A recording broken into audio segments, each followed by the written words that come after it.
Bochan is a pathetic loser who got cursed by a witch and now claps all the lives of whatever he touches. However, his miserable life turns softer when a hot busty maid starts living with him to serve all his needs, including the degenerate ones. But before all this, somewhere in a dark mansion lives a boy who is death incarnate. After a long time, he writes a letter to his mom and dad about his well-being, telling them about how he is still cursed by the witch, and his touches cause any living thing to die. However, despite his curse, what he worries more about is the busty maid living with him, Alice, causing him to bust. Later, she serves him tea and cookies, asking him if he's going to send the letter he was writing, and he tells her that he couldn't, after not sending one for a long time, saying that it's for practice. Despite his ability to clap people's lives, Alice refuses to stay away and even does the opposite, tempting him to touch her and get him to react towards her advances. Just then, she shows him her snoo-snoo, causing him to panic, and when asked, she thought that he wanted to touch her smoother than butter legs. He scolds her for trying to get him to touch her, saying that she should prioritize her safety around his death touches. But Alice doesn't care and gets closer, offering him more of her delicious cookies. When he's about to eat it, she puts the cookie in her mouth, forcing him to bite it off her, and when he does, she makes happy noises and teases him for the indirect kiss.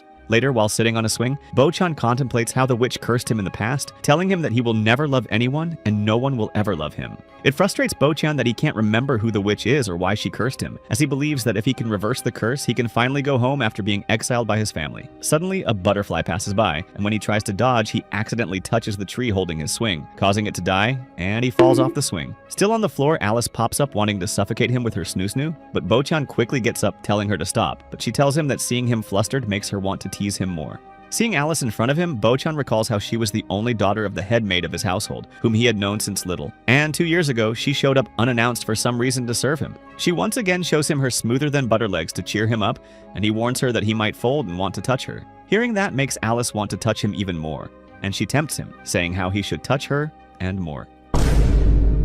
The next morning, Bochan wakes up with Alice close to him, greeting him good morning and bringing him water to wash his face with. Then she presents him with breakfast she made from love, and when he tells her how he's not hungry, she reminds him how his mother always insisted that he eat 3 full meals a day and how he might fall sick and be unable to fool around with her. After hearing that, Bochan feels bad for not eating Alice's cooking, so he decides to eat, and Alice wastes no time trying to feed him. When he opens his mouth, Alice freezes and he realizes that she's staring inside his mouth, which creeps him out. She apologizes for it and offers him to see her mouth, but he tells her to let him eat by himself instead. Alice asks him why he doesn't like eating, and he reveals that ever since he was cursed, mealtime was the worst part of the day, as all his family members sat far away from him. Then, Alice informs Bochan that his childhood friend, Philip, will be visiting him after a long time. Meanwhile, Bochan's family gets the news that Philip will be visiting, but the mother orders her children not to talk about Bochan. The next day, Bochan feels anxious about his reunion with Philip, asking Alice to cancel it. She tells him that she won't, as she knows how excited he actually is when she caught him practicing his greetings. When it's time to change into his tuxedo, Bochan refuses to take off his hat, saying how his curls and lazy eyes are ugly. But Alice gets close to him, saying how his hair, eyes, and lips are so lovely that she wants to kiss them. Then she presents him with his tuxedo and tells him that she will help him change. And when Bochan gets nervous, she offers to also change in front of him, but he stops her from revealing her plots. Then she helps him put on the tuxedo, carefully not touching him, and Bochan expresses to Alice how, after he got cursed, Philip was the one person who didn't avoid him, and he believes that he can become friends with him again. Alice then puts his tie on him, and he gets flustered seeing her luscious plots in front of him. He asks her not to act like that in front of Philip, saying that he doesn't want other men seeing her bare skin, and she assures him that only he gets to see her soft body. Later, Philip arrives with his men, and Bochan greets him, but when he talks about how Philip used to throw bugs at him for fun, Philip and the others get nervous and start apologizing. When Bochan gets too close, Philip's men quickly jump to protect him from Bochan, and Philip quickly makes an excuse, saying that they are just posing, but Bochan knows that they are scared of him. Then they have tea together, and realizing that Philip has a purpose of being here, Bochan asks him straight about his purpose of meeting him, and he tells Bochan that he's here to see an old friend. Philip recognizes Alice as the daughter of the head maid, and asks Bochan if they live alone, just the two of them, and Bochan informs him that they have a butler who is currently sick. Just then, Philip pulls out a cigar to smoke, but when one of his men lights up a match for him, he stumbles the table, causing the plant to fall, but Bochan catches it from falling, and when they see how the plant dies in his hand, they get scared of him. After that incident, Philip and his men hurry themselves home, but before leaving, Philip asks to go to the toilet, and Alice offers to show him the way. Being alone, Philip stops her, offering her to escape with them, and when she refuses, Philip asks her if Bochan is threatening him. Suddenly, Bochan pops up, demanding that he stop disrespecting Alice, and when he gets closer, Philip stops him with his cane, calling him a monster. Philip reveals how his mother asked him to check on him after there were talks about how Bochan's little brother would inherit their family's title. Philip warns Bochan that his family might cut him off in the future, and tells him that while he's scared of him, He also feels sad for how he turned out. After Philip left, Bochan spends his time in the park, thinking bad thoughts about how people, including Alice, will all leave him and stop loving him. Alice pops up to inform him that dinner is ready, and Bochan tells her how he always thinks bad thoughts whenever she's away from him. Bochan expresses how he doesn't feel that he has a right to love her, as he can't touch her and give her the warmth of his body. He picks up a white rose, saying how he can't even present her the rose without it dying, but Alice takes the dead rose from his hand and informs him that presenting someone a dead white rose is telling them that they want to be with them forever. Bochan blushes hearing that, and Alice assures him that being with him is more than a present for him. But after seeing her gesture, Bochan promises himself that one day he will put a ring on her finger himself and marry her. The next morning, the butler Rob returns from his sick absence and declares that he will return to work. He apologizes to Alice for leaving all the work to her, but she assures him that she enjoyed every single second she spent with Bochan. While Rob is working, Bochan remembers and appreciates how, after he got cursed, Rob was the only butler who was willing to come with him to the mansion. With Rob back to work, Alice doesn't have anything to do, and she asks Bochan if her presence bothers him, and he tells her that her plots are disturbing him from reading. Just then, Rob shows up to serve him tea, and while Bochan is worried about his health, Rob thanks him for his worries and assures him that he will be fine. He orders Alice to divide the housework with him, and as Alice leaves with Rob, she sneaks Bochan a fan service, causing him to blush. Bochan believes that despite being old, Rob's work has not decreased, but suddenly Rob almost touches him, thinking that he's Alice. Rob explains that his eyes are getting worse, and Bochan reminds him that his old age is starting to have an effect, but Rob refuses to believe that. Bochan tries to explain how he would die by touching him, but Rob now struggles to hear what he's saying due to his bad hearing. Just then, Alice pops up, and when Rob spots her, he gets extremely close to see who it is, causing Bochan to feel jealous and Alice to feel uncomfortable. But Ron finally realizes that it's Alice. While backing away, Bochan accidentally stumbles on a vase, but Rob catches it before it falls and assures Bochan that while he is getting older, his skills will never wither away. Later, Bochan spends his time doing his favorite activity, playing piano and creating songs, as he believes that, in his condition, making music can help him make a living. Suddenly, Alice pops up close to him, scaring him, and she apologizes, saying that she couldn't help but listen to his beautiful music. Bochan tells her to act more normal, and when she gets too close to him, he orders her to focus on her job at hand so she can leave him alone. Alice does what she's ordered to do and cleans the fireplace, but being a cultured man, Bochan caves into his deepest cheek-loving desire and peeks at her. However, she catches him in the act, and Bochan tells her that she did it on purpose. So as not to disturb him, Bochan orders her to sit next to him and enjoy his music. When Bochan starts playing, Alice can imagine the moment he handed her the wilted white rose, which gives her the utmost comfort knowing that he loves her. She tells him how beautiful the song is, and Bochan admits that he created it for her and wanted her to listen to it, but was too shy to ask her. He tells her that he's going to take a nap before dinner, but as Alice is about to walk away, she tells him that she's going to kiss him goodnight. Their lips get close to each other, almost touching, but Alice pulls away, telling him that he was kidding. Meanwhile, in Bochan's family household, his sister Viola decides to skip dinner and head somewhere far away from home. The next day, Viola and her men barges into Bochan's mansion, roasting Bochan, saying how he looks ugly as usual. Seeing her makes Bochan panic, so she calls for Alice to come, and when she does, Bochan tells her to kick Viola out, but Viola refuses to leave, saying that she wants to talk with her brother. They have tea together where Viola keeps asking Alice for more sweets, and when Alice walks away, she sees Bochan looking at Alice as she walks away and calls him out for loving her. She starts giving him pointers, saying how, just like she hides her offside hairline under her bangs, he needs to hide his dark circles under his eyes. He tries covering them up with his hat, but his sister roasts him, saying that he's as ugly with or without the hat. After hours of talking, Viola goes home, saying how she will come visit again, but when she wishes Bochan good luck so he can return home, Bochan blushes, realizing that his sister is still waiting for his return. On her way out, she runs into Rob, who greets her warmly, and she blushes redder than a tomato after seeing the man she has always had a crush on. She tells him that she came to see him as well, and when Rob pampers her, Bochan sees how Viola is still weak for hot old dudes. Later, Bochan panics after finding a black cat in his mansion and begs Alice to get rid of it so it won't touch him.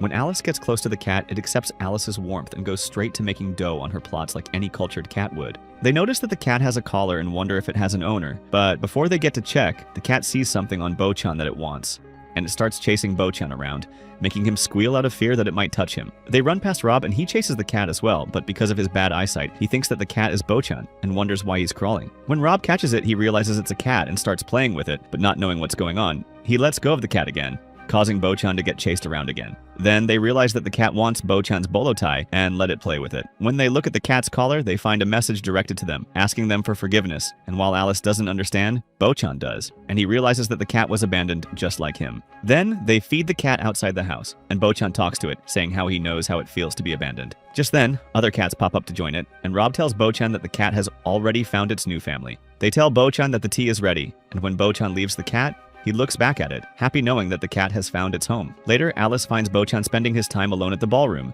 and he informs her that while the ballroom is now empty, his grandfather, who's a bad dancer, used to dance with Alice's mother for practice. They see that as fate that they get to be there just the two of them, and when Bochan tries to cowardly ask Alice to dance, she rejects him, asking him to ask her properly. After gathering his bravery, Bochan asks Alice to dance with him, and she accepts his invitation. Without touching each other directly, they dance together, just the two of them, in the dark ballroom, and they dance passionately through the night. Afterward, they enjoy the moon shining on them, and Bochan asks Alice what she thinks of him. She initially says how Bochan is an important person, but Bochan asks her what she thinks of him as a man. When Alice says how much she loves him, so much that not enough words can express it, Bochan feels happy, and they head to dinner. The next morning, when Bochan wakes up, Alice greets him and gets extremely close due to how excited she is. Then they play billiards together, with the loser having to follow whatever the winner asks of them. And while Bochan is an expert in the game, Alice is not, as she has never played before. She purposefully positions herself to make Bochan flustered, but when it's time for her to play, she misses, leaving it open for Bochan to win. However, just as he's about to put it in, Alice whispers in his ear telling him not to enter the wrong hole, which causes his mind to wander and he misses his shot. With ease, Alice puts the ball in, winning the game, and Bochan has to do whatever she tells him. He gets both nervous and excited, thinking of all the plotful things that Alice can ask of him. But to his disappointment, Alice simply asks him to go on a date with her and travel around the town. During tea time, she explains that there will be a costume party where Bochan can wear a thick costume to prevent people from touching him. And while Bochan is nervous being around a lot of people, she gets on her knees and begs him to come with her. The next day, they pull up to the town in costumes with Bochan looking like he's battling the plague. But when he sees what Alice is wearing, he compliments Alice's costume, calling her cute, which she appreciates. Just then, Bochan almost runs into someone, and while Alice is glad that the costume is thick enough to avoid touches, Bochan tells her that it's heavy. She offers that they just cancel the date and go home, but Bochan refuses to do so, saying that he wants to fulfill her request, which she's happy about. Moments later, while they're walking, Bochan runs into more people, and when Alice is not looking, he gets dragged away, causing the two of them to split up. During Alice's search for Bochan, a masked woman stops her, asking if she's Sharon, and Alice tells the masked woman that she is not and that Sharon is her mother. The masked girl recognizes Alice as Sharon's daughter, and before Alice gets to find out who she is, the masked girl walks away. Meanwhile, Bochan is lost in the city, and a stupid little boy clings to him, who is also lost and looking for his stupid mommy. Bochan doesn't know what to do, but when he sees a piano, he knows that music can cheer the stupid little boy up, so he plays it. When Bochan starts cooking with his music, the little boy and the whole town take notice of him, and they all dance and celebrate the presence of great music in the city. They laugh, dance, and drink, and moments later, the stupid little boy reunites with his stupid, ugly mommy, so Bochan decides to stop playing the piano. Suddenly, Alice shows up, saying that she has found him. Then, she asks him again if they should go home, and to her surprise, Bochan tells her that he wants to spend more time in the town with her. Later, Bochan spots a store that sells a mask that looks like him, and while they are amused by it, the storekeeper tells him that the store is inspired by the Death Incarnate's face, who lived in a mansion near them. They walk away, and while eating ice cream to cheer himself up, Bochan expresses how he's not a monster, but just a guy who got cursed. With how tasty the ice cream is, he offers Alice a taste, but when she licks it, he tells her to stop licking things in a way that is provocative.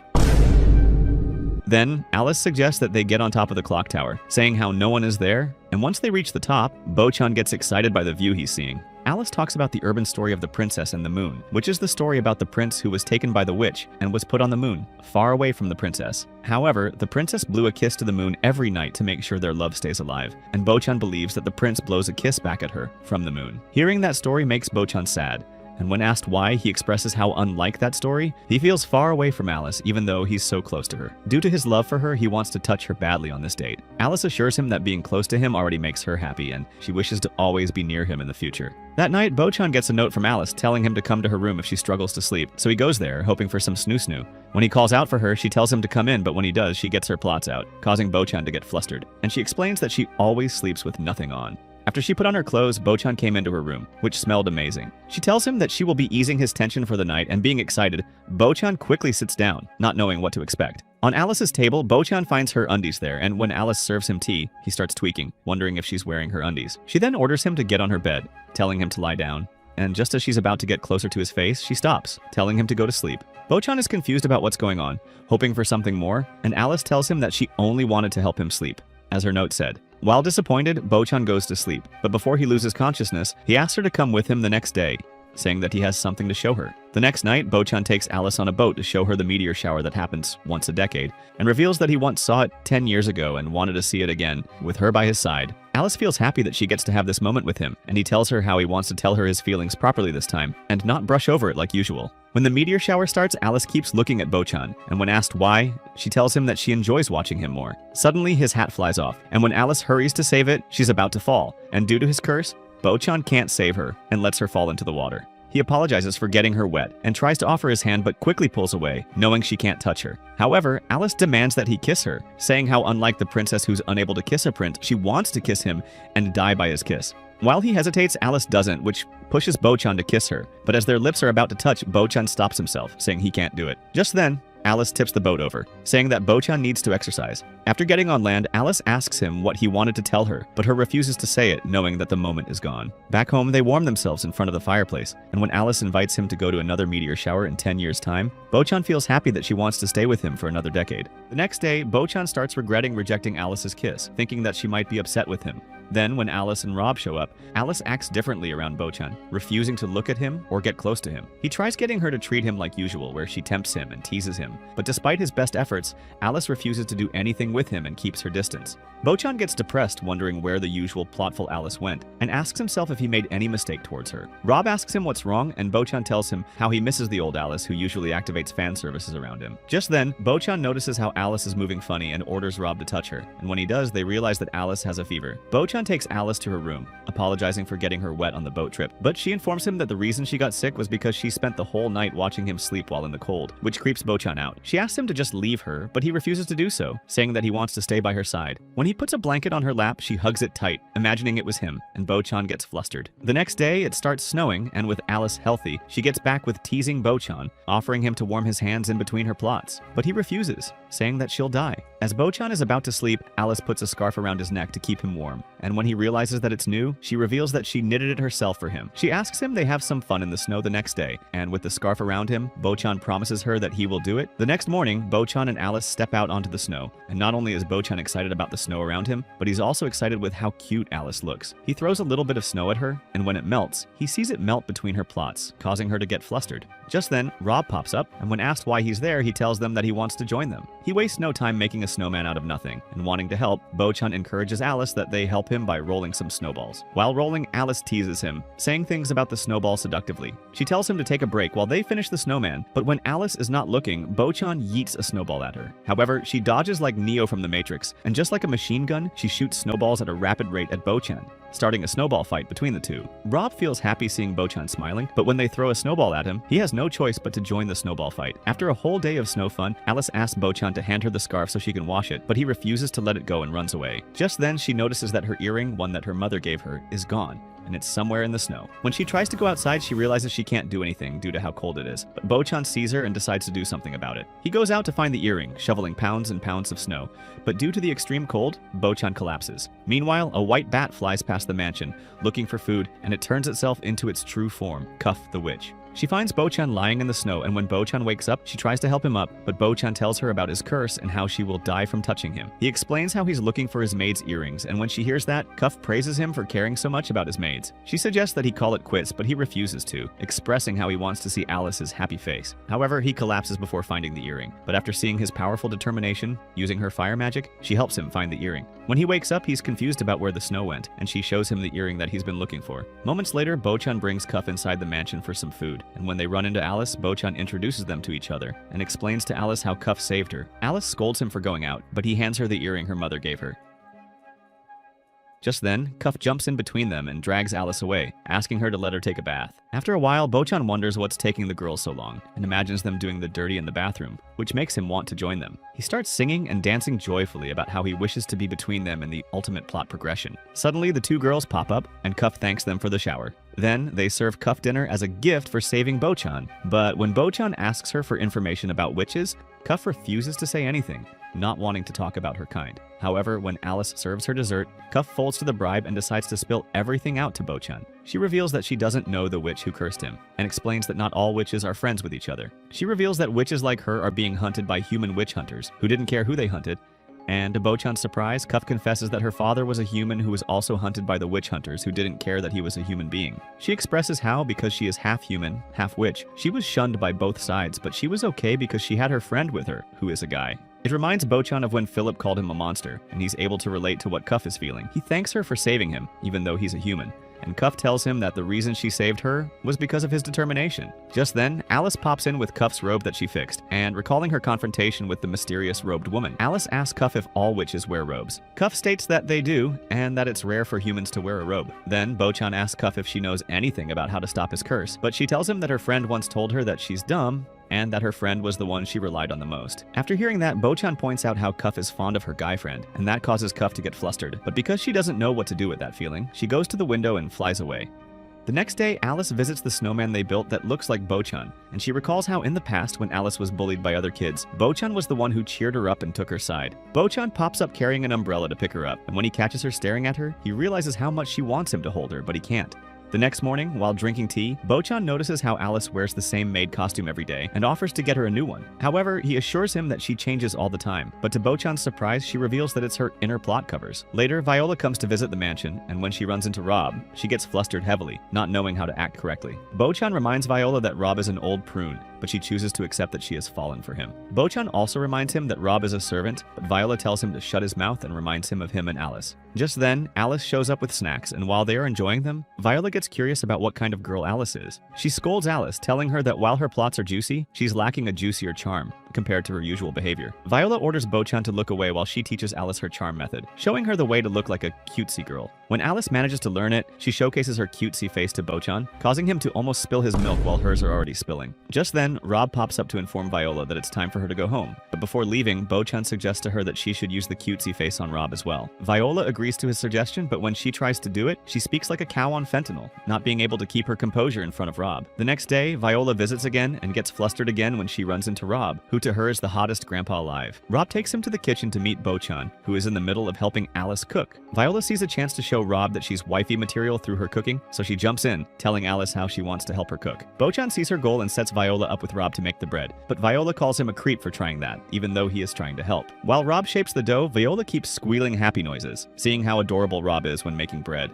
He creates a kitty-shaped bread, and Viola gets flustered by his craftsmanship, but she takes it a step further, saying how it's like they're newlyweds. She expresses how lucky Bochan is to have both Alice and Rob by his side, wishing that he quickly returns so he can retain the family's title, and Rob thanks Viola for not only thinking highly of him, but also for caring so much about Bochan. Later, just as Viola is about to go home, Ron chases her down and hands her a basket filled with their fresh bread and tells her to come anytime. When Viola opens it, she finds the kitty-shaped bread she helped make and enjoys it fully. The next day, Bochan accompanies Alice ice skating and gives him a peek of fan service every time she passes. Just then, a talking bird pops up beside him, yapping about how he wants to eat some of Alice's seafood. And while Bochan initially thinks that he's on cloud 9 seeing a talking bird, the bird asks him if he has seen someone who looks lost. Bochan realizes that the bird is the friend Cuff was talking about, and he's also looking for Cuff. Alice slides to Bochan, saying how she met someone surprising, but before she gets to talk properly, the bird reveals himself to be Zine, who is a witch. He tries rizzing Alice up, but Bochan quickly pushes him back, not letting his precious baby mama get taken by a stupid-looking knobhead. Zane tries to explain how he's thirsty for a girl's cuteness, especially after how Cuff always blew him off, and he reveals that he is a cultured man who likes melons.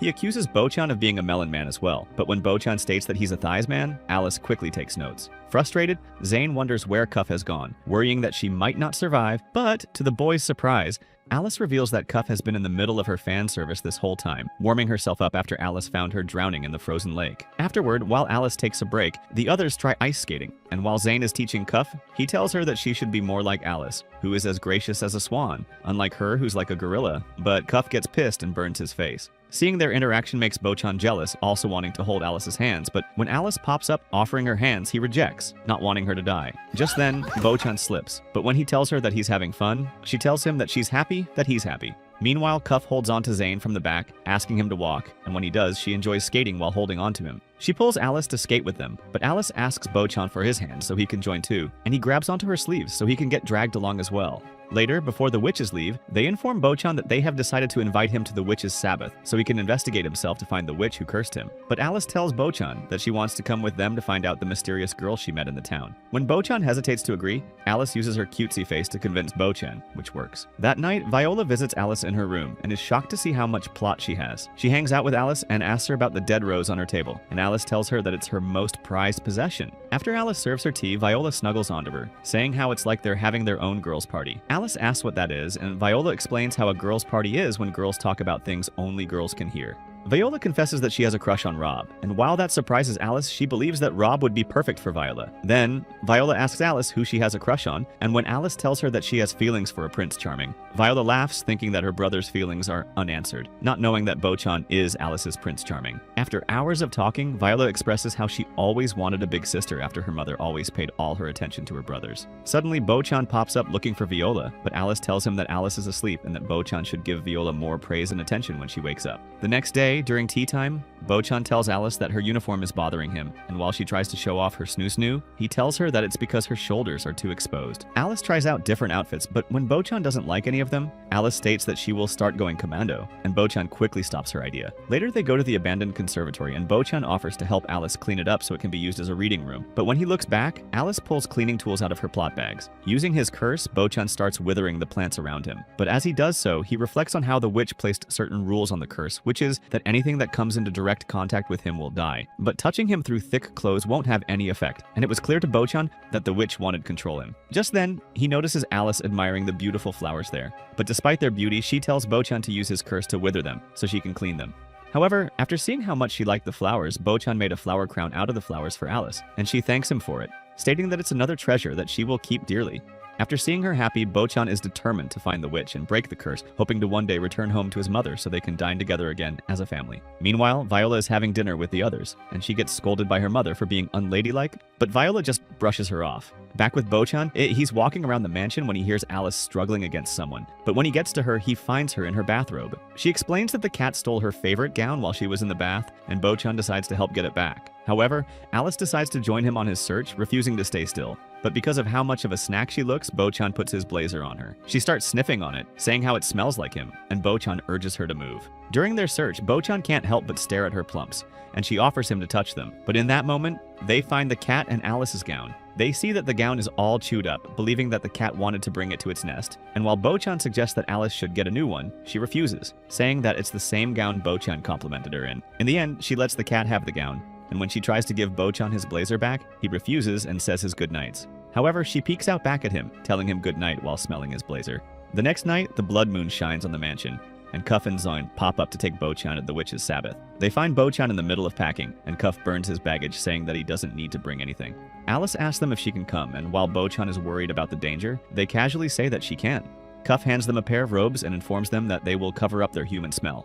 After they wear them, Rob pops up, worried for their safety, and Bochan assures him that with Alice beside him, they will come home safely. Zane opens up a portal from a mirror, and when they enter it, they get teleported to another world, filled with witches who are there for the Sabbath. When Bochan looks around, he feels scared seeing all the witches around him, realizing that they're not like Cuff and Zane. Just then, a ball rolls on his feet, and a witch asks him to throw it back, but when he looks at it, he malfunctions when he sees that it's an eyeball. Then their witch leader, Daleth, pops up, making sure that all the witches are there, and Alice recognizes her as the masked woman she met in the town. When Daleth sees Cuff and Zane, she asks who the other two are, and while Zane tells Cuff to lie by saying that they are his siblings, Cuff declares that Bochan and Alice are their children, which surprises everyone and annoys Zane. Then, Daleth starts the meeting, and to Bochan's surprise, the meeting is chill with the witches talking about trivial stuff. Not long after, the meeting is finished, and Bochan still hasn't found any clues about the witch who cursed him. The other witches are in shock to hear that Zane had kids with Cuff, who is half human, which disgusts them. But Zane holds Cuff close and demands that the other witches apologize, telling them to never disrespect Cuff in front of him. Meanwhile, Daleth recognizes Alice under her robe, surprising her that Alice managed to win over Cuff and Zane. Alice asks Daleth if her mother has any relations with the witches, but Daleth informs her that her mother is only a slight acquaintance. When Bochan joins the talk, Daleth tells him that she recognizes him as the boy who got cursed.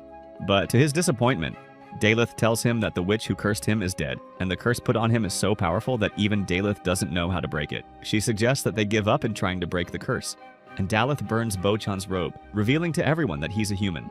It turns all the witches hostile against them, and they quickly run away. One witch almost captures Ace with her plant magic, but with his curse, Bochan touches it, causing it to die, which surprises the witch. Zine quickly opens the portal, and with Cuff's fire magic, they push back the witch and escape, making Zahn and Cuff an enemy of the other witches. Bochan apologizes to Zahn and Cuff for what happened, but Zine laughs, saying that witches are used to fighting each other, and that now they don't have to attend the Sabbath for a while. Zine tries rizzing up Alice, saying how he will always protect her, but Alice is more amazed at Bochan, praising him for saving her against a witch. Cuff asks them if they found any clues, and while they didn't find any, Bochan is glad that he at least now understands his situation. He asks Cuff why she has been helping him, and she expresses how she wanted to become friends with him, after she saw his determination in the snow. Bochan tells the witches that he wishes to be friends with them as well, and they leave the house, promising to visit again, but as friends. Bochan feels fired up in finding a way to break his curse, and Alice tells him how lonely it is being unable to touch the ones they love. She offers him to touch her plots, but he refuses to do it, not wanting her to die and for himself to malfunction. The next morning, Bochan makes a suggestion to Alice to start wearing white clothes, saying how they're different from her usual black clothes. But when he starts imagining her in white wedding dresses, he folds heavy. Back in the mansion, Alice reveals that she has bought a magic pot that once belonged to a witch, and inside it is a recipe book full of mysteries. She prepares all the ingredients following the book, and to activate the magic pot, she wakes it up by rizzing it up, saying how cute the pot is. The pot gets flustered, which heats itself up and boils the water. Alice adds the ingredients into the pot, starting from a lizard's tail to the one piece, which creates a purple soup. While Alice is stirring, Bochan stares at the magic pot, and it gets flustered, calling Bochan a creep for staring too long. She then showcases other things the pot can do, and by telling it that it's as hot as Luffy recaps viewers, it creates a smokescreen. Then, she orders Bochan to stir the pot, telling him to think of happy things while doing it. But while he is stirring, all he can think of is Alice wanting to progress the plot with him. After they finish, Alice reveals that what they have just created is a potion that breaks a witch's curse, and Alice grabs a spoonful of it for Bochan to drink. When he does drink it, it tastes as horrible as my ex's cooking. But to their disappointment, the curse is still inside Bochan as a flower dies when Bochan touches it. However, despite the failure, Bochan thanks Alice for her attempts, saying how it lifts up his spirit to find more ways to break the curse. With the magic pot being useless, they decide to gift it to Rob, and when the magic pot sees Rob, it gets flustered to know that such a gentleman will be owning it, and Rob thanks them for the gift.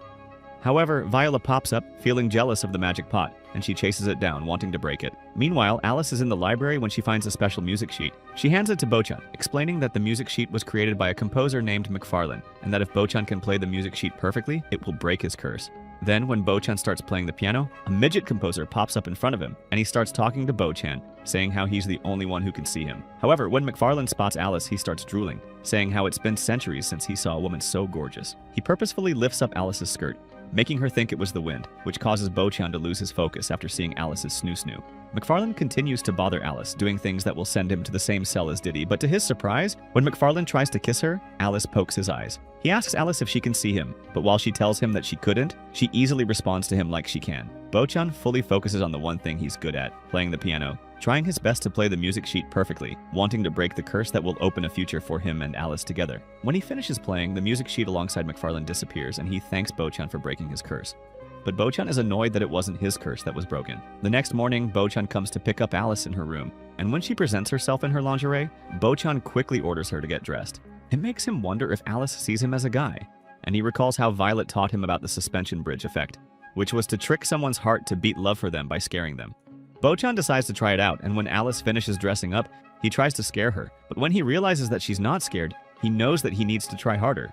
Later, Bochan tries telling Alice a scary story about a man named Diddy, but to his disappointment, Alice is not scared at all, saying that she has a counter for the baby oil. Then, Bochan tries to show her a scary painting of a bloody woman he once saw, but when he can't find it, to his surprise, the painting is already on the wall, which confuses him. However, he still tries to scare Alice, but she is still not scared, and even offers Bochan to listen to her chest for heartbeats, which he refuses to do. It frustrates Bochan how Alice's heart is not pounding, but she informs him that her heart is always pounding fast whenever she's with him, which Bochan is glad to hear. When Alice walks away, Rob asks her if she was the one who put the picture on the wall, but while it was her, she doesn't want Bochan to know, so she can scare him. Meanwhile, Bochan is staring deeper into the painting, slowly drowning himself in fear, but while backing off, he accidentally breaks a vase behind him. When he tries to touch it, Rob firmly stops him, saying that the plant has been with the mansion since its first generation. Rob aggressively steps inside while carrying an axe, and still being scared, Bochan runs away. Later, Alice finds Bochan hiding inside a cupboard, and he explains how terrifying it is when Rob gets angry, so Alice decides to join him and hide inside the cupboard. Just then, Rob pops up, and while they stay quiet, Alice gets closer, saying that she will protect him. However, when Rob walks away, Bochan quickly jumps out, scolding Alice for almost touching him, which she did on purpose. He starts thinking of the next place to hide, and while Alice suggests that he hide under her skirt, he wants to but can't. Suddenly, Rob pops up and starts approaching him, but Bochan acts quickly, and taking advantage of Rob's age, he pretends to sound like Alice, which Rob believes. Then, the two of them hide under Bochan's bed, and Alice tells Bochan how her heart is pounding like crazy, which is exactly what Bochan wanted. She slowly pushes her finger to his hand, wanting to touch him, but before she gets to do it, Rob finds them, telling them of an emergency. He shows them jewelries he found in the broken vase, and explains that years ago previous housemaids tried stealing Bochan's mother's jewelries, but because they hid it inside the vase, they never retrieved it. The maids praise Bochan for finding the lost jewelries, and while Bochan takes the credit, Rob tells Bochan that they have to talk about him breaking the vase, and Bochan realizes that he's getting scolded by Rob later. Later, Bochan wakes up in a dream, and he finds Alice there with him. She reveals that moments before they opened a curse-breaking book, and from it, a spirit pops up, promising to break the curse if they could capture the White Rabbit. Being in a dream, Alice takes his hand and puts them on her plots, but Bochan gets depressed after realizing he can't feel anything. Suddenly, the White Rabbit passes by, and they chase it.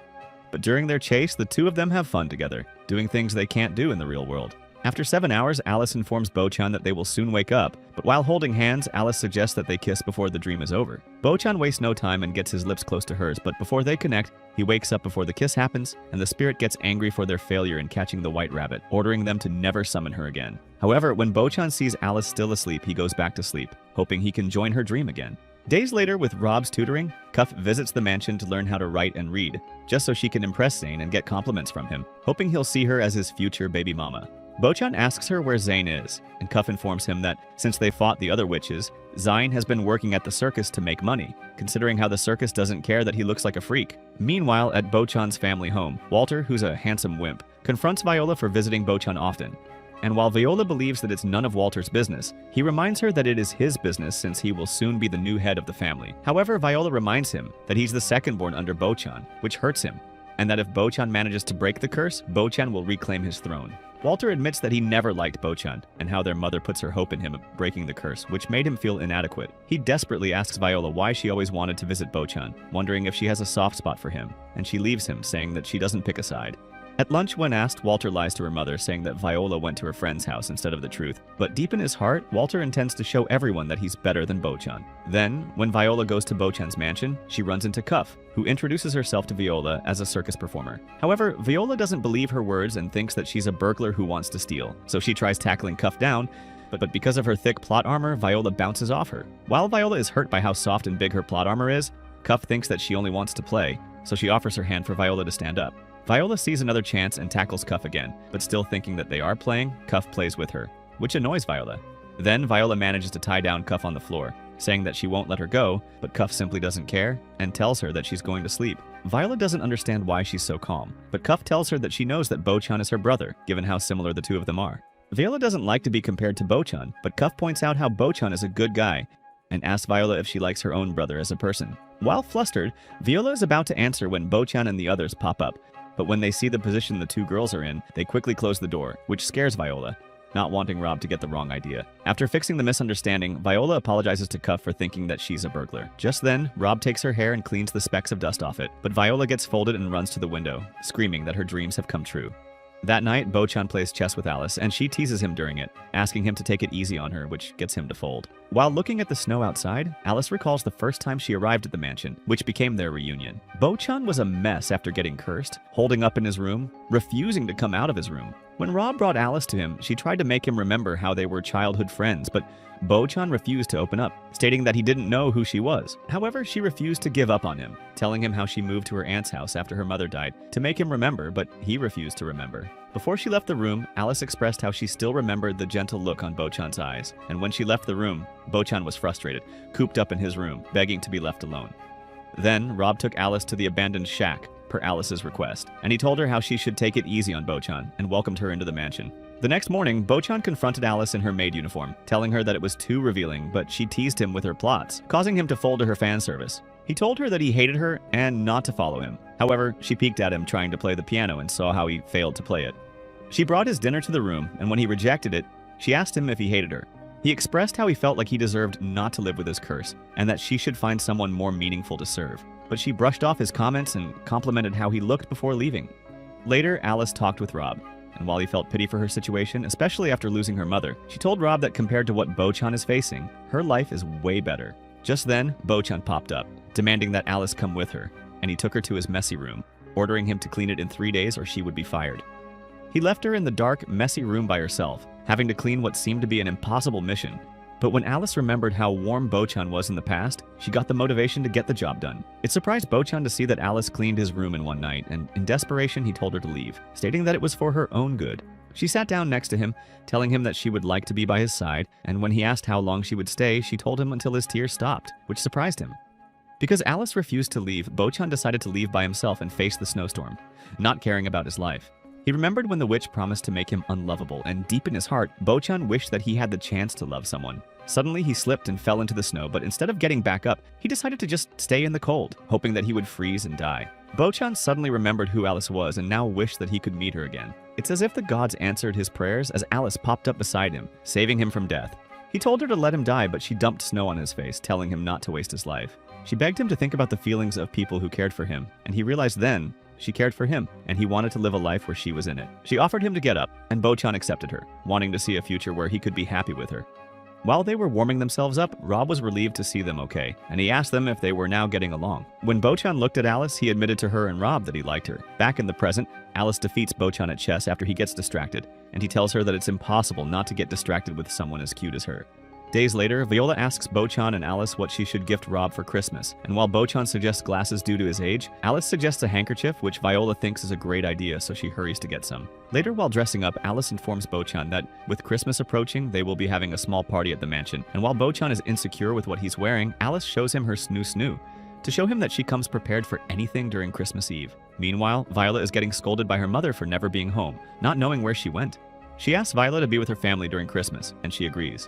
But when the mother coldly scolds her for acting childish, she says sorry and changes her energy. She decides to leave for Bochan's mansion anyway, not caring what her stupid mom says, but unbeknownst to her, Walter knows about her plans. He secretly pretends to be the carriage driver who takes Viola to the mansion, wanting to see his cursed brother so he could finally prove himself that he is the rightful heir to the family name. Meanwhile, Bochan and Alice discuss what they should have for their Christmas party, and when Alice mentions Santa Claus, Bochan imagines her wearing a Santa's outfit, offering him cardio-based spicy presents. Just then, Cuff and Zane pop up carrying a Christmas tree, and when Zane tries to rizz up Alice, Cuff smacks him, and he ends up on the floor. Suddenly, Cuff expresses her enthusiasm for meeting Santa, and they realize that despite being a witch, Cuff believes that Santa exists. Then, while the girls decorate the tree, the boys decorate the room, and Zane can't help but look at the plots on Alice, but Bochan tells him to knock it off. Zane changes his focus to Cuff, and he talks about how, despite being useless in decorating, Cuff is actually cute with plots to back it up.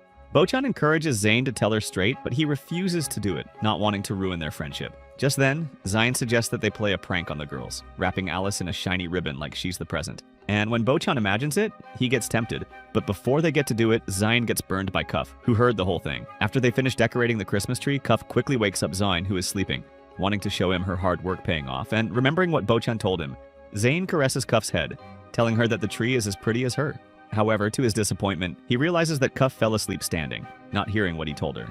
So he put her down to sleep on the couch, but unbeknownst to him, Cuff isn't actually asleep and heard the whole thing. That night, Viola arrives at the mansion and hurries inside to give Rob her present. But when Walter steps down from the carriage, he finds that Viola dropped her present and thinks that she wanted to give it to Bochan, as she thinks he's better than Walter.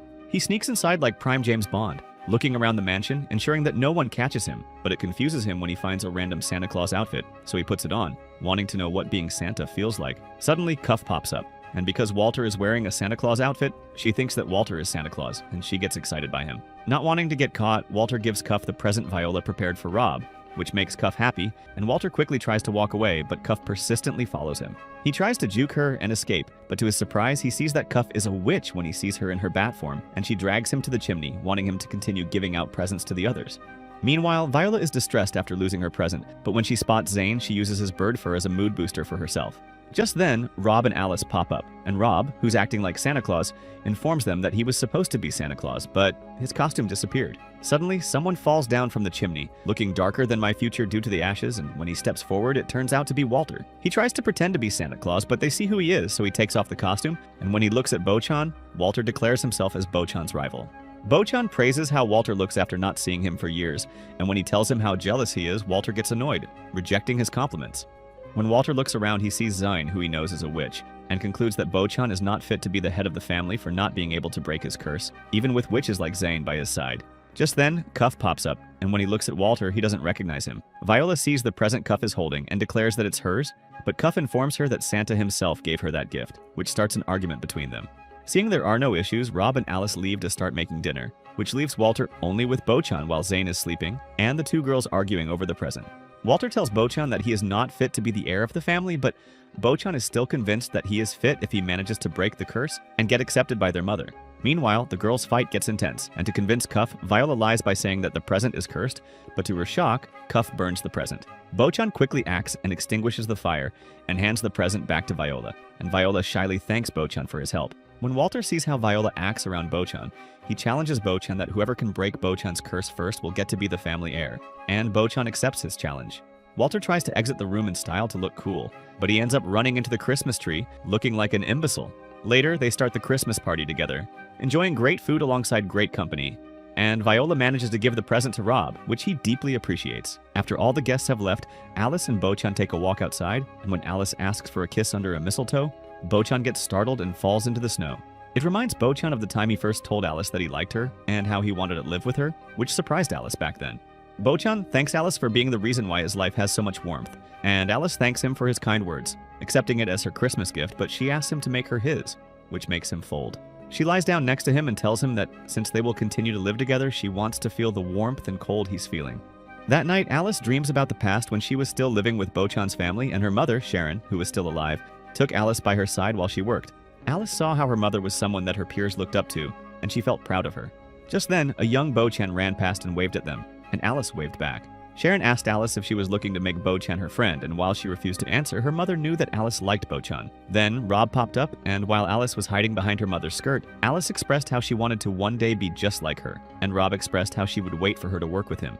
Then, Sharon brought Alice back to her bedroom to rest, reminding her that she had a frail body, and when her mother hugged her and told Alice she loved her, Alice wakes up from her sleep, clinging to the beautiful dream.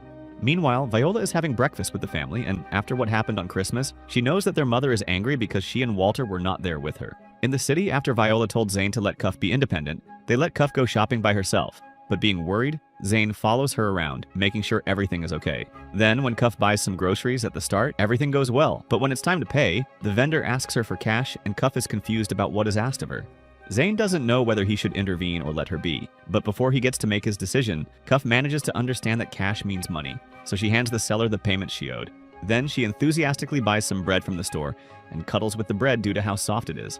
Just then, a little kid tries to steal from Cuff, but being a witch, she easily catches him. The little thief tries to let go but ends up slipping towards a sharp railing. However, Cuff quickly saves him, and the thief feels guilty and apologizes.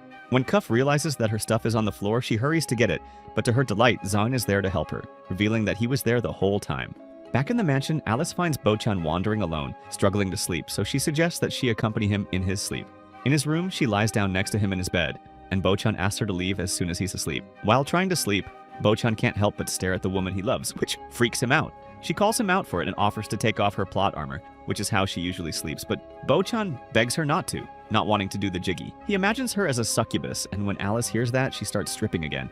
But Bochan stops her, reminding her that Rob can come in. She offers to progress the plot with him, but he refuses to do it, saying that it's not right for an unmarried couple to sleep together, just like what his mother used to tell him. Alice asks him what he thinks of his own mother, and Bochan expresses how he still dreams of breaking the curse and being accepted at his family's dinner table again, like before, where his family loves him. He promises that when his curse is broken, he will convince his mother to let him marry Alice even though she's a maid, and that if she declines, he will disown his family. Alice begs him not to do that, not wanting him to lose his family, and Bochan tells her that they should focus on breaking the curse first. Then Bochan goes to sleep and Alice leaves the room, but outside the door, Alice blushes redder than a tomato after what she just heard. She visits Rob to talk to him about it, and it brings Rob back to the past when Bochan slowly became more joyful because of Alice.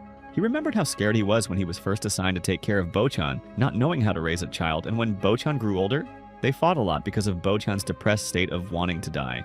Back then, Rob believed that Bochan needed someone his age to accompany him, and he remembered Alice, so he quickly found her and offered her the job. When Alice finds out that she will be meeting Bochan, she agrees to go, leaving her abusive aunt behind and moving to a new life. It made Rob happy when he eventually saw Bochan enjoying his life again, knowing that Alice was the main driving force behind it. However, it surprises Rob to now hear that Alice is conflicted over her own feelings, not wanting Bochan to leave his family even though she loves him. Rob assures Alice that her feelings are not misplaced, and that he believes that her relationship with Bochan is fate itself doing its work.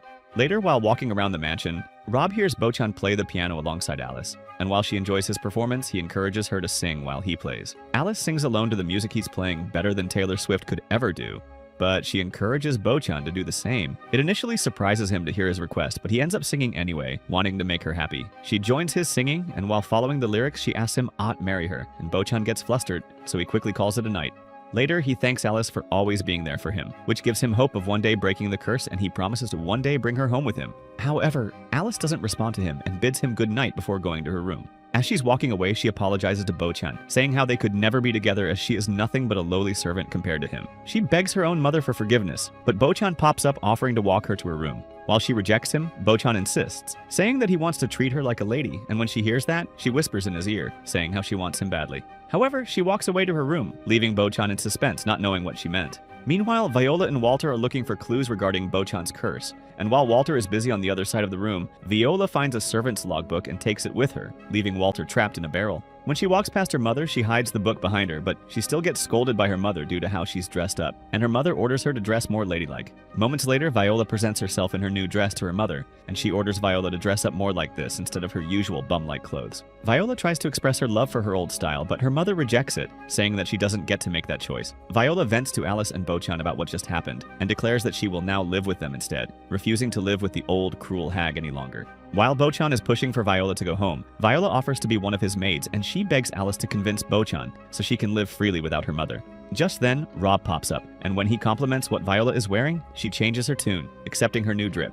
That night, Viola spends the night at Alice's room with Alice and Cuff, and after changing into their PJs, they have their own girls' night where they talk about romance. Viola starts by asking Cuff who she wants to bump bellies with, but not wanting to answer, Cuff tickles her to evade the question. Then, Viola hands Alice the old servant's logbook, believing that there are clues inside to help break the curse, and Alice accepts it gratefully. Then, the three of them try to sleep on Alice's small bed together. And while Viola and Cuff are arguing over who should sleep outside, Alice giggles at them, feeling happy to have company in her bed. Unbeknownst to them, an owl is watching them from the outside, and through its eyes, Daleth is watching them closely from the wizard's realm. She calls up Zane to confront him and orders him to do something for her. Then, while Alice is reading the logbook, Rob pops up, and she shows him the book, full of the servant's writings, including Rob's own handwriting. Just then, Alice reads about one of the servants' writings, talking about two women in white nun's clothes coming to the mansion, and realizes that the witches have visited the mansion before. But when she asks Rob about it, he tells her that he doesn't remember anything.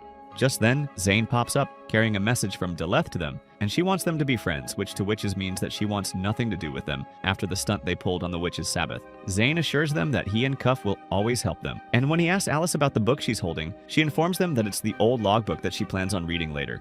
Later, Alice finds Zine following around in the piano room with Bochan beside him. And when Zine teases about declaring his love for Alice, Bochan puts on his big boy pants and declares that Alice belongs to him and him alone, which folds Alice sideways, who just heard what Bochan said. Then, when Alice wants to read the logbook, she realizes that it's gone, not knowing that Zane had it and was ordered by Daleth to get rid of the book, not wanting the witch's secrets to get exposed. When Zane tried to decline, Daleth threatened to delete Cuff from existence, which forced Zane to follow her order. However, just as Zane is about to burn the book, Bochan pops up asking why he was about to burn it. Zane admits the truth about his mission to dispose of it, and how he doesn't want to lose Cuff. He throws the book back to Bochan, telling him that he can't do it after all the kindness he and his servants have shown him. However, to Zane's surprise, Bochan gives the book back to Zane, telling him to burn it as he also doesn't want anything to happen to Cuff, whom he has thought of as his own friend. After seeing just how kind Bochan is, Zane declares that he will help Bochan. He informs him that Daleth is watching them at all times, so he pretends to destroy the book with his magic, but leaves a small piece of paper in his hand. He tells Bochan that as long as the little paper is not gone, the logbook still exists, and they have to wait until Daleth stops watching them before they get to read the book again. Zine asks Bochan to act like he just lost the book, falling to his knees, begging to have the book back.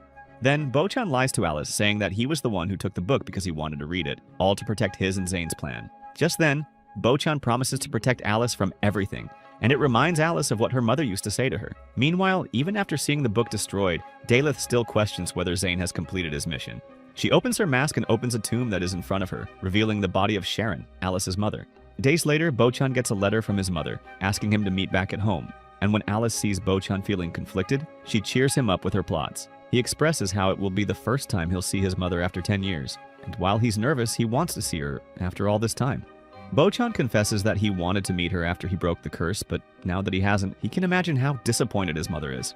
Alice can feel how distressed Bochan is, and while she wants to console him, she stops herself and offers to come with him to the main residence. Then, the two of them head to the main residence while Rob and the witches stay back, with Rob knowing that their meeting will be a trial for Bochan. When they arrive, Viola greets Bochan's return and informs him that his mother is expecting his presence alone, so Alice informs Bochan that she will be going to meet the other maids while Bochan is left dealing with his family. They take Bochan to his mother's room, and before going in, Walter admits that he confessed to their mother about how Viola has been going to Bochan's place, but to his annoyance, Bochan doesn't express any anger towards him. Then, when Bochan steps inside, he feels his heart touched heavily when he sees his mother after 10 long years, and she coldly expresses her disappointment at Bochan for not breaking the curse yet. Bochan wants to talk to his mother about his relationship with Alice, but her mother stops him before he gets to say anything and orders him to continue his talk to her the next day. Meanwhile, Alice is getting pampered by other maids, as they can't believe that Sharon's daughter has grown so big in all the right places. While walking to her room, Alice runs into Bochan's mother, and she gets shocked seeing Alice, thinking that she's Sharon. But to her disappointment, the head maid informs her that Alice is the one present and not Sharon. The head maid informs Alice that after Sharon died, the mother of the house changed, as Sharon was her best friend. That night, before Alice goes to sleep, Bochan visits her, saying how, despite being separated for a few hours, he missed her a lot. After hearing that, Alice gets tempted, so she gets closer to kiss him. But while he wants to kiss her badly, Bochan pulls away, not wanting to lose her. When Bochan exits the room, Alice lies on her bed, wishing he spent more time with her alone. The next morning, Viola takes Bochan to the place where he was cursed, and when Bochan sees the grave, he recognizes it as the place where the witch cursed him. He remembered how he was looking for a 4-leaf clover for Alice, and suddenly the witch pressed on his back and cursed him, saying that he would never love. Then, they walk past their mother, and while Bochan greets her, she coldly scolds Viola for how she dressed, and tells Bochan that they will continue their talk during dinner, so he should not be late. Bochan tries to console Viola for how he was treated, but she assures him that she's fine and that she was used to it. She expresses how, despite being part of a powerful family, neither she nor Walter can live freely, as their lives are controlled by their mother. That night, during dinner, Bochan joins her mother and the others, and he sits down far away from them to avoid touching them. The mother addresses how, since their father is hospitalized, they need to elect a new head of the family, and if Bochan fails to break his curse by spring, that title will be given to Walter. When the mother is about to dismiss Bochan, he asks her to talk about something else. He talks to his mother about Alice, and she expresses how Alice reminds her of Sharon, who was fun and a great friend to her. But unlike Sharon, Alice is more reserved. Bochan agrees to his mother's words and adds that Alice is an amazing woman. But when Bochan tells his mother of his intention to marry Alice, the mother laughs at his statement, saying how someone like him could never marry someone as lowly as a maid. It angers Bochan, and he strongly declares to his mother that the only reason he is alive and not dead in the mansion is because of Alice, who brought warmth back into his life. He declares that he will marry Alice and that not his or his siblings' lives belong to her, as they have the right to walk their own paths, despite them being royalty. Bochan leaves the room to go home, and the siblings follow him to walk him to his carriage. But unbeknownst to Bochan, his mother feels proud to see the man he has become, compared to the weak boy he once was. Then, the siblings praise Bochan for how he handled the situation, and after they say their goodbyes, Bochan and Alice head back home to the mansion. Later, they play cards with Rob, where Bochan informs them about how he needs to break the curse by spring. After Rob goes to sleep, Bochan continues to play cards with Alice, where they play the old maid, and when it's 2 cards left to choose, Alice tells Bochan to pick correctly as it determines his future, just like how he needs to choose between his family and marrying her. Bochan picks the king, which resembles picking his family, but he refuses to pick the king, and restarts the game, saying that he promises to always give his love to her, even when there are no options left. After playing cards, Bochan falls asleep, and when Alice puts a blanket to keep him warm, she tells Bochan that she loves him as well, while hoping that the future will be kinder to them.